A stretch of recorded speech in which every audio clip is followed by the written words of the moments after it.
Oi pessoal, sejam muito bem-vindos a mais um vídeo do canal e hoje eu vou trazer mais um caso misterioso, então se você gosta desse tipo de conteúdo e desse tipo de informação, já se inscreve para ficar por dentro sempre que sair vídeo novo e também não esquece de deixar o like no final do vídeo se você gostar do conteúdo. Então é isso, eu vou puxar a vinheta e vamos para o caso de hoje.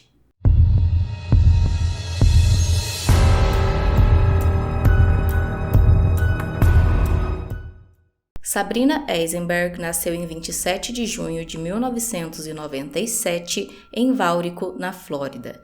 Ela vivia com seus pais Steve e Marlene e mais dois outros irmãos mais velhos, um de 8 anos e uma de 4. Os pais de Sabrina, Steve e Marlene, trabalham como corretores imobiliários e a família tinha uma vida confortável e tranquila em um bairro de classe média. Na noite de 23 de novembro de 1997, a Sabrina estava com apenas 5 meses de vida.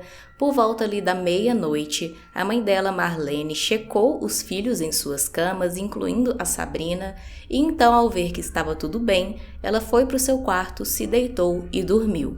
Na manhã do dia seguinte, dia 24 de novembro, ela acordou bem cedo, por volta das 6h30 da manhã, e foi para a cozinha fazer o café. Lá então ela percebeu que a porta da cozinha para a lavanderia da casa estava aberta, o que era uma coisa incomum. Ela se aproximou para checar e então ela percebeu que a porta da garagem da casa também estava aberta. Já achando aquilo estranho, ela resolveu ver se estava tudo bem pela casa e checou também os 3 filhos.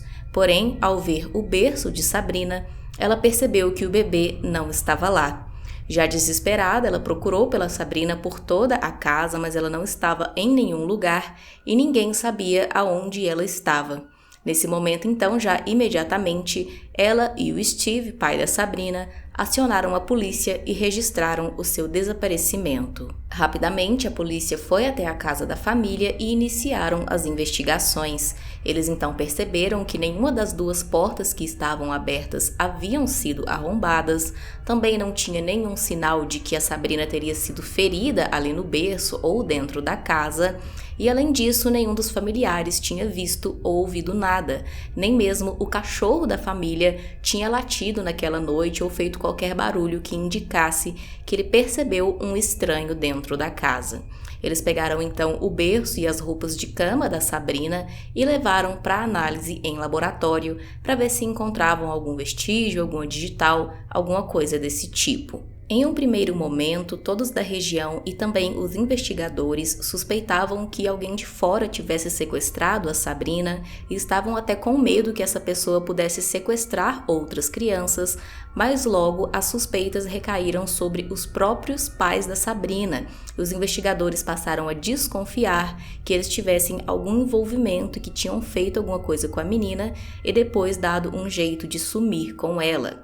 Isso aconteceu porque, segundo os policiais, os pais de Sabrina pareciam muito calmos no momento em que eles registraram o desaparecimento e as investigações começaram. Eles não estavam ali com aquele nervosismo, aquela euforia de quem tinha uma filha bebê desaparecida. Além disso, com o passar dos dias, eles deram algumas entrevistas e algumas aparições na TV que também foram um pouco polêmicas. Na época do caso, foi divulgado um vídeo que mostra uma dessas ocasiões que foi suspeita para as pessoas e também para os investigadores, e nesse vídeo é possível ver os pais de Sabrina saindo de casa com os investigadores e antes de eles entrarem no carro, eles riem de alguma coisa ali, os dois riem um para o outro.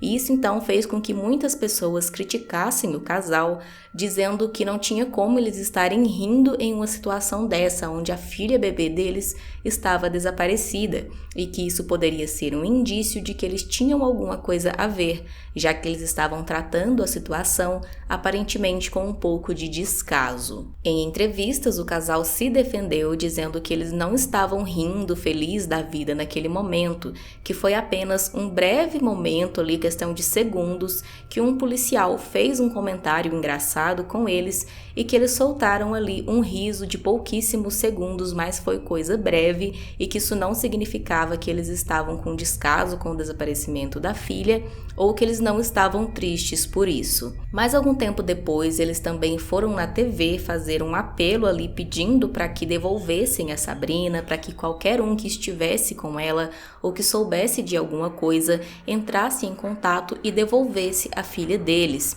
E nesse apelo, mais pessoas disseram que eles pareciam despreocupados, que não pareciam realmente tristes com a situação e se mostraram indiferentes quanto ao desaparecimento da bebê. Mais uma vez, o casal se defendeu e a Marlene disse que naquele momento ela estava sim triste e estava contendo as lágrimas, contendo as emoções para conseguir gravar o apelo, mas que depois que tudo acabou, ela se derramou em lágrimas e chorou muito, mas esse momento não foi ao ar. Com todas essas desconfianças sobre o casal, os dois foram submetidos ao teste do polígrafo e no resultado do teste do Steve, tudo ocorreu tranquilamente, não teve ali nenhum indício de que ele estava contando alguma mentira, mas já o teste da Marlene deu resultado inconclusivo.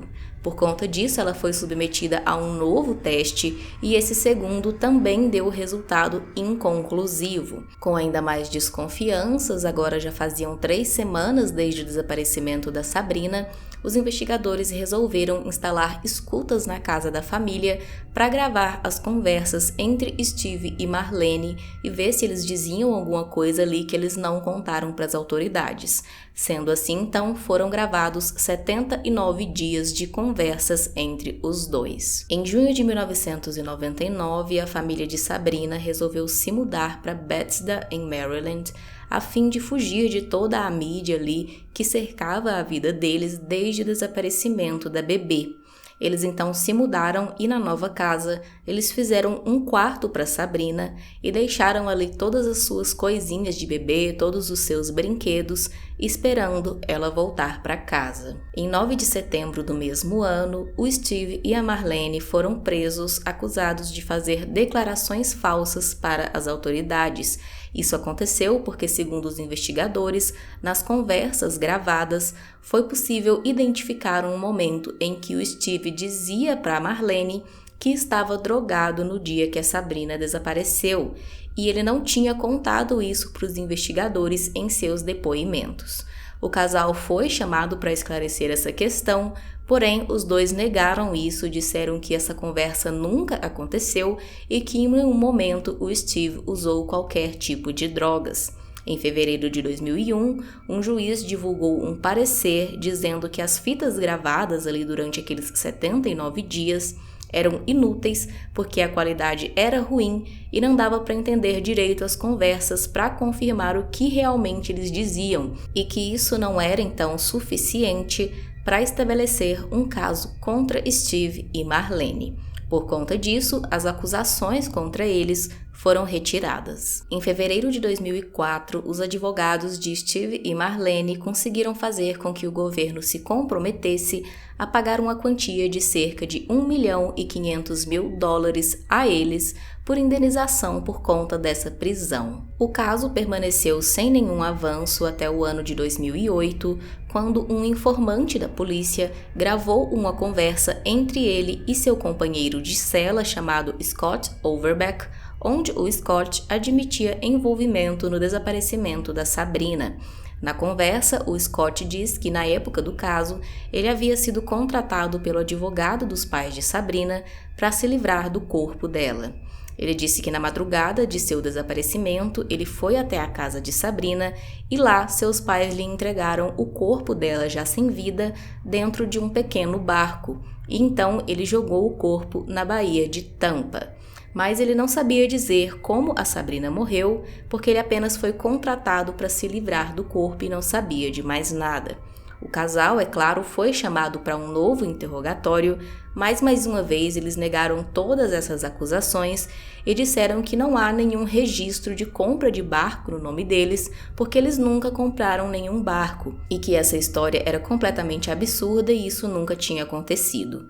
Depois disso, então, eles cortaram a cooperação com a polícia porque eles se cansaram dessas desconfianças sobre eles, e disseram também em entrevistas que todos esses rumores e histórias foram inventados por autoridades para tentar incriminá-los e encerrar logo o caso. Ao longo dos anos, algumas mulheres entraram em contato com os pais de Sabrina, dizendo que poderiam ser ela por conta da idade próxima e também da aparência ser ali semelhante. Porém, foram feitos exames de DNA que confirmaram que não se tratava de Sabrina.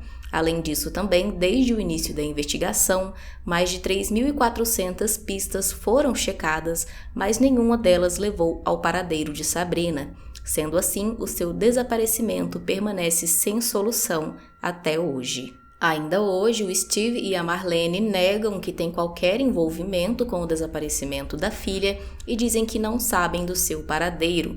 Eles também contaram que acreditam que ela ainda está viva e que alguém que não podia ter filhos provavelmente a sequestrou e a criou como sendo sua filha, e que por isso eles têm esperança de um dia ver ela novamente.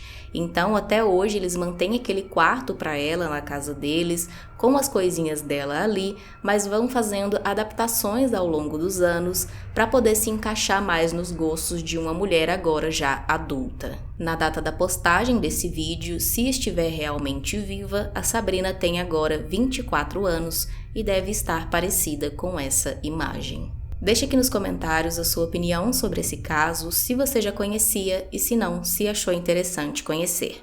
Também deixe aqui uma sugestão de um caso que você acha interessante a gente trazer para o canal, se inscreve se ainda não for inscrito e se gostou desse vídeo, e também não esquece de deixar o like.